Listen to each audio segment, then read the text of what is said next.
सूरज निकलने से बहुत पहले शारदा की नींद खुल जाती थी। यह कोई आदत नहीं थी, बल्कि उसकी जिंदगी का नियम बन चुका था। जब पूरा गांव गहरी नींद में डूबा होता, तब वह चुपचाप उठकर मिट्टी के चूल्हे के पास बैठ जाती। राख में उंगलियां डालकर देखती कि कल की आग में आज कितना जान बची है। अगर लकड़ी कम होती तो बिना किसी को जगाए बाहर निकलकर सूखी टहनियां चुन लाती। उसे डर नहीं लगता था, क्योंकि माँ के लिए डर से ज्यादा बड़ा होता है बच्चों की भूख। शारदा देवी नाम भले ही साधारण था, लेकिन उसके भीतर एक पूरी दुनिया समाई हुई थी। त्याग की दुनिया, सहनशीलता की दुनिया और उस प्रेम की दुनिया जो बिना शर्त दिया जाता था। उसका चेहरा उम्र से पहले थक चुका था, झुर्रियां समय से पहले उभर आई थी, लेकिन उसकी आंखों में अब भी चमक थी। वह चमक उसके अपने सपनों की नहीं थी, बल्कि उन सपनों की थी जिन्हें उसने अपने बच्चों के नाम कर दिया था। उसका घर मिट्टी की दीवारों और फूस की छत से बना था। बरसात में छत टपकती, सर्दियों में दीवारें ठंडी सांस लेती और गर्मियों में आंगन तपता रहता। फिर भी शारदा ने कभी इसे अभाव नहीं कहा। उसके लिए यह वही जगह थी जहां उसके बच्चे सुरक्षित थे। गरीबी उसे डराती नहीं थी, लेकिन बच्चों की आंखों में भूख या उदासी देखना उसे भीतर तक तोड़ देता था। राम स्वरूप, उसका पति, खेतों में मजदूरी करता था। सुबह अंधेरे में निकलता और सूरज ढलने के बाद लौटता। मेहनत सच्ची थी, लेकिन मजदूरी बहुत कम। कई बार महीने के आखिर तक पैसे खत्म हो जाते। उन दिनों शारदा नमक रोटी भी ऐसे परोसती जैसे कोई खास पकवान हो। वह जानती थी कि अगर माँ मुस्कुराएगी तो बच्चे भूख को भी खेल समझ लेंगे। अमन बड़ा बेटा था, तेज दिमाग वाला, सवाल पूछने वाला, किताबों में खो जाने वाला। छोटी बेटी राधा बिल्कुल अलग थी, शांत, संवेदनशील और माँ की हर खामोशी पढ़ लेने वाली। शारदा अक्सर दोनों को साथ बैठा देखती और सोचती कि भगवान ने उससे बहुत कुछ छीन लिया, लेकिन बदले में ये दो अनमोल तोहफे दे दिए हैं। कई बार ऐसा होता कि घर में खाना सिर्फ दो लोगों के लिए ही होता। उन दिनों शारदा बड़े सहज भाव से कहती, आज मेरा उपवास है। बच्चे उसकी बात मान लेते, लेकिन राधा की नज़र माँ के सूखे होठों पर टिक जाती। वह धीरे से पूछती, माँ, सच में भूख नहीं? शारदा मुस्कुरा देती, वही मुस्कान जिसमें झूठ भी होता था और ममता भी। रात को जब सब सो जाते, तब शारदा दिए की मृदम रोशनी में बैठकर कपड़े सीती। उसकी उंगलियों में दर्द रहता, आंखों में जलन होती, लेकिन सुई रुकती नहीं थी। हर टाका जैसे वह बच्चों के भविष्य में जोड़ रही हो।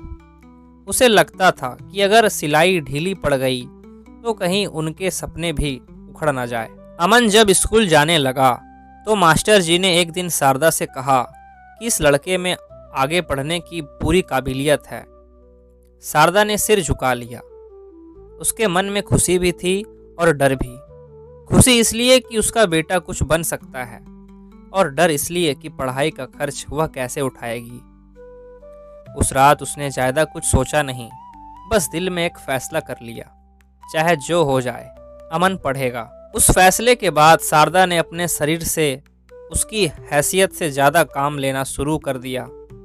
सुबह खेत में मजदूरी, दोपहर में किसी के घर बर्तन मांजना, शाम को पशु का चारा और रात को सिलाई। बदन थककर जवाब देने लगता, लेकिन बच्चों को सोते देख उसके भीतर कहीं से नई ताकत आ जाती। राम स्वरूप कई बार उसे रोकता, कहता कि इतनी मेहनत मत कर, बीमार पड़ जाएगी। शारदा हंसकर बात टाल देती। उसे लगता था कि माँ की तबीयत खराब होने की इजाज़त उसे नहीं है।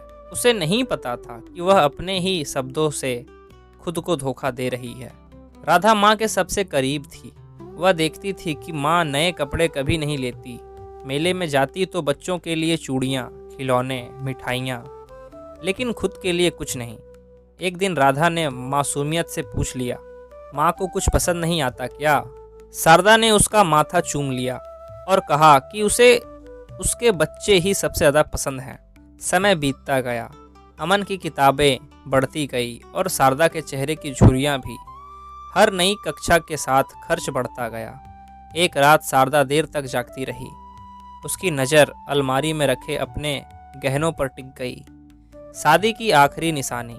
सुबह जब वे गहने वहाँ नहीं थे तो दिल में हल्की सी चुभन हुई, लेकिन चेहरे पर संतोष था।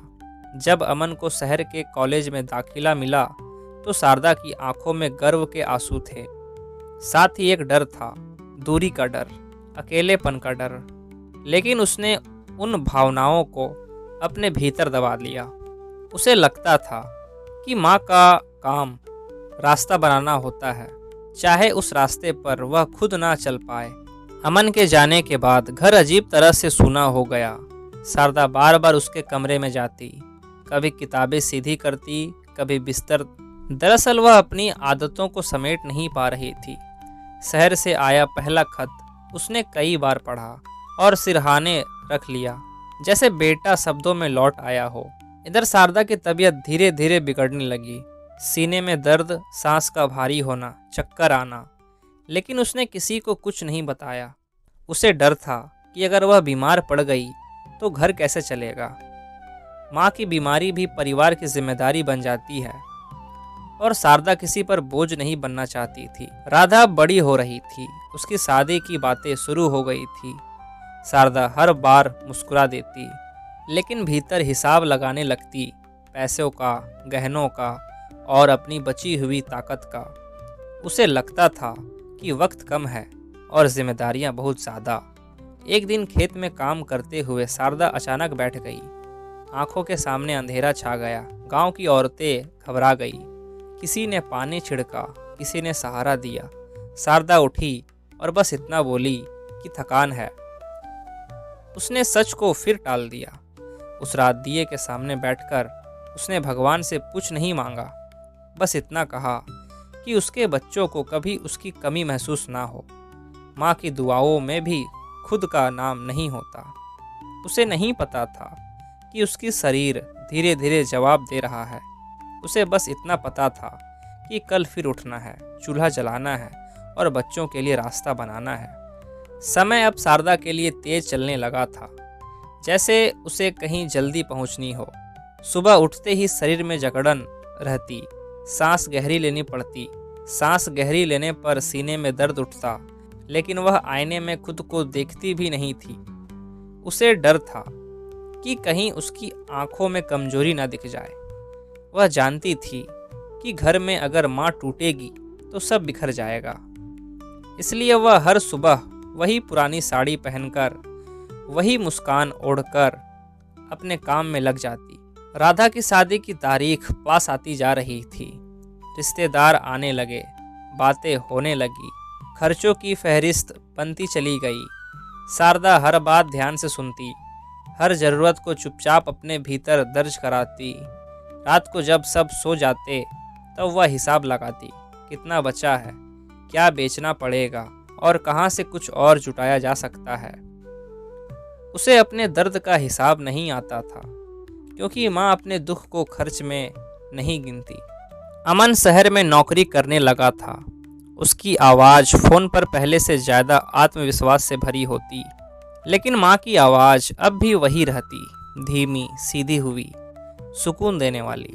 वह हर बार यही कहती कि सब ठीक है, गांव वैसा ही है, राधा की तैयारी अच्छी चल रही है। उसने एक बार भी अपने दर्द का जिक्र नहीं किया। उसे लगता था कि बेटे की उड़ान में उसकी कमजोरी कहीं बोझ न बन जाए।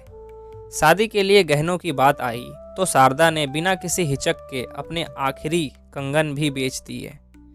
राम स्वरूप ने देखा तो कुछ कहना चाहा, लेकिन शब्द गले में अटक गए। वह जानता था कि इस घर में सबसे पहले अगर कुछ जाता है तो वह शारदा का अपना होता है। उसने बस इतना कहा कि अब थोड़ा आराम कर लिया करो। शारदा मुस्कुरा दी, जैसे आराम उसके लिए कभी बना ही ना हो। शादी का दिन आया। घर में शोर था, ढोलक की आवाज़, हंसी मजाक, रिश्तेदारों की चहल पहल। शारदा सबके बीच खड़ी थी, पर भीतर से बहुत थकी हुई। उसने राधा को सजते देखा, उसकी आंखों में नए सपने देखे और मन ही मन अपने सारे दर्द उस पल के नाम कर दिए। विदाई के समय जब राधा रो पड़ी तो शारदा ने उसे सीने से लगाया और कान में बस इतना कहा कि जहाँ रहो खुद को कभी छोटा मत समझना। उस आलिंगन में माँ ने अपनी बची हुई ताकत भी बेटी को सौंप दी। शादी के बाद घर अचानक बहुत शांत हो गया। राधा की हंसी, उसके कदमों की आहट सब जैसे हवा में धुल गई। शारदा अब ज़्यादा देर तक खड़ी नहीं रह पाती थी। चूल्हे के पास बैठते बैठते उसे चक्कर आने लगे। राम स्वरूप डर गया और जोर देकर डॉक्टर के पास ले गया। डॉक्टर ने जांच के बाद कहा कि दिल बहुत कमज़ोर हो चुका है और अब ज़्यादा काम नहीं, पूरा आराम जरूरी है। शारदा ने सिर हिलाया, लेकिन उसकी आंखों में एक ही सवाल था, घर कैसे चलेगा। कुछ ही दिनों में उसकी हालत और बिगड़ने लगी। अब सांस लेने में तकलीफ साफ दिखने लगी थी। गांव वालों ने अमन को खबर भेजी। जब अमन पहुंचा तो माँ को देखकर उसका दिल बैठ गया। यह वही माँ थी जो उसके बचपन में कभी नहीं थकी थी और आज बिस्तर से उठने में भी काँप रही थी। उसे पहली बार एहसास हुआ कि माँ ने उसकी हर सफलता के पीछे खुद को कैसे मिटाया है। अस्पताल के कमरे में शारदा बहुत शांत थी। अमन उसका हाथ थामे बैठा था। उसने माँ से पूछा कि पहले क्यों नहीं बताया। शारदा ने धीमी आवाज़ में कहा कि माँ का काम बच्चों को चिंता देना नहीं होता, रास्ता देना होता है। अमन रो पड़ा। उसे लगा कि उसने माँ की खामोशी को हमेशा उसकी मजबूती समझ लिया। अगले कुछ दिन अस्पताल और घर के बीच बीते। शारदा कभी कभी अतीत की बातें करती, कभी चुपचाप छत को देखती रहती। एक शाम उसने अमन से कहा कि वह गांव में बच्चों के लिए कुछ करे, ताकि किसी और माँ को अपने बच्चों की पढ़ाई के लिए खुद को इतना ना थकाना पड़े। अमन ने सिर हिलाया, लेकिन उसकी आंखें भर आई। एक रात शारदा ने अमन का हाथ थामा और बहुत हल्की आवाज में कहा कि उसे अब कोई डर नहीं है। उसने अपने हिस्से की जिम्मेदारी बच्चों को दे दी है। अमन कुछ बोल नहीं पाया। वह जानता था कि माँ के शब्द विदाई जैसे हैं, लेकिन वह उन्हें सुनाना नहीं चाहता था। सुबह होने से पहले शारदा चली गई, बिना शोर, बिना शिकायत, जैसे पूरी जिंदगी जिया करती थी। जब डॉक्टर ने बाहर आकर बताया तो अमन की टांगे जवाब दे गई। उसे लगा जैसे कोई मजबूत दीवार अचानक ढह गई हो, जिसके सहारे वह खड़ा था।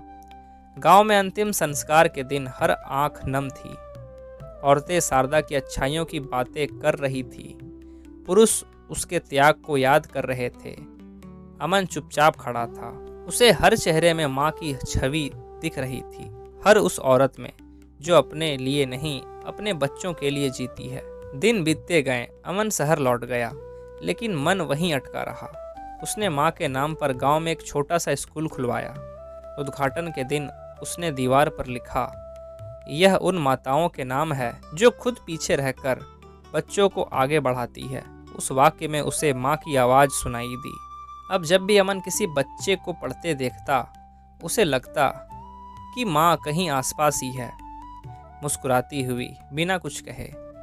उसे समझ आ गया था कि माँ का बलिदान किसी एक दिन का नहीं होता, वह पूरी जिंदगी का होता है। और सबसे बड़ा दुख यह है कि उसकी कीमत अक्सर बहुत देर से समझ आती है। माँ चली जाती है, लेकिन उसका त्याग हर सांस में रह जाता है, कभी याद बनकर, कभी जिम्मेदारी बनकर, और कभी एक ऐसी चुप आवाज़ बनकर जो हमें बेहतर इंसान बनने को कहती रहती है।